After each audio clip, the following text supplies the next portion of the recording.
So if you're doing too much cardiovascular exercise, chances are, for your body to adapt, you're going to shed a lot of muscle doing that, which is going to lower your metabolism and make you dependent upon the treadmill. Which means as soon as you stop working out on the treadmill, guess what's going to happen? You're going to start gaining weight because your metabolism has been dependent upon the treadmill. Only 12 out of every 100 people actually go to the gym 3 to 6 times a week, and they know exactly what they're doing. Now these people either dedicated their time to doing research on what it is that they need to do, they found someone to help, or they are personal trainers or someone that works in the health field. So out of this vast majority of people here with the gym membership, it just doesn't work. And when I was going to start a company, I was should I start a gym, and I was thinking, well, probably not, because don't get me wrong, this is going to be a source of income. These two groups right here, they're going to come, they're going to have their automatic withdrawal from the bank account every month, and the gym's going to make their money, but they're not going to be there using the equipment. So that's probably not a good idea. Now I got scared when I was going to be a personal trainer too, because I started looking at the personal training statistics. They're not any better. 85% of people who hire a personal trainer drop out within the first 6 weeks. And that's a huge number. That's way bigger than the 62% that go 1 to 3 times a month. 50% drop out within the first 2 weeks of hiring a personal trainer.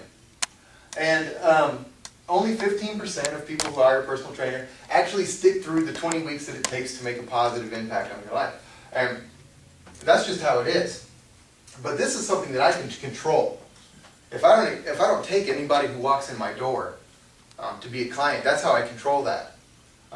If you come in and you want to hire me as a personal trainer and you're just not in the place that you need to be in order to do whatever it takes, or you haven't made the decision that you're going to do whatever it takes, then that's just not a risk I'm willing to take. I don't want you to waste my time, and I don't want to waste your money, So what I do is I kind of screen the people that come in to make sure that you're ready, And I know that sounds kind of mean, but geez, that's what I got to do in order to build a long-lasting relationship with people that's going to benefit everybody. What's the point if I don't do it that way? So that's what I decided to do when I started this company, is kind of screen people. And I know I've been working out at the Y here for about 10 months now, and I can think of and picture people that I know who've been going there for the entire time I've been going there, but look exactly the same. Now, the reason for that is when you walk in the gym and the first thing you do is you look around and you're like, oh, what do I do? As you see someone going like this, so you go over there and you pick up one and you start going like this. Well, he might not be doing it right. He might be one of these people. He's only in there 3 days a month. What's he know about fitness? Or he might be one of these people. They're in there 3 days a week, but they're really not making any progress. So you're looking at the wrong percentage of people, for the most part, if you're going in and looking around for what it is you need to do in the gym. Now, in order to make progress in the gym, you've got to know where you are. And I think that's very important, and that's kind of backwards from what most programs do. Most programs get you focused on where you're going. And I think it's good to have a goal. It's good to know where you're going and to have an idea of where you want to go. But you first have got to know where you are. That's the most important thing. If we all were to go up in a plane right now, over Itasca County somewhere, and we bailed out, and it's foggy, and we land in woods, and we don't know where we are, but the object is to get right here to this meeting right now. You could be up near Bemidji heading towards Duluth, or you could be right here in Grand Rapids heading towards Hibbing, or you could be right outside this door here and walk clear away from the building because you have no clue where you are. And I think it's very important to know where you are, and that's where I differ from most programs in the gym and most weight loss diet programs. I get you focused on where you are, and I want you to know exactly where you are before we even start think about where we're going. Because goals are different for everybody, and body types are different for everybody, and your body mass index is different for everybody, and your basal metabolic rate is different for everybody. So you've got to know where you are before you even step 1 foot out the door to know where you're going. Now, the worst statistics that are even worse than this, the gym goer stats, the personal training stats, or the diet industry stats, or the weight loss industry stats. They call them weight loss industry. Notice I didn't say fat loss industry, because of a federal indictment way back in 1993 that Nutrisystem, Weight Watchers, Jenny Craig, Physicians Formula, Physicians Weight Loss Center, all were indicted by the U.S. Trades Commission. I don't know if I put that on there or not. I don't think I did. But they're all indicted by the United States Trades Commission under false advertising claims. And the reason for that was, anytime you walk into one of these centers, you know, and the average guy, and I studied guys in this because when I was overweight, I was looking into diet programs, so that's what I know. So I studied the statistics of guys that did this. And the average man that walked into a Weight Watchers or Jenny Craig or Nutrisystem started out at 200 pounds, and that was at 30% body fat. So what's going to happen to this guy inside of 6 weeks is that he's going to go down to 170 pounds there, which a lot of you might think is great, you know. 30 pounds in 6 weeks, that sounds great on paper, but number one, that's completely unrealistic, and number two, what's going to happen to his lean body mass? No, if you're 200 pounds at 30%, it doesn't take a mathematician to find out that 140 pounds of you is lean muscle, which means if we stripped all the fat away, if you're 30% body fat at 140 pounds, that's how much you would weigh. So what they don't tell you is that inside that 6 weeks, you go from 140 pounds down to 119 pounds of lean body mass, and you're at 170 pounds total right here.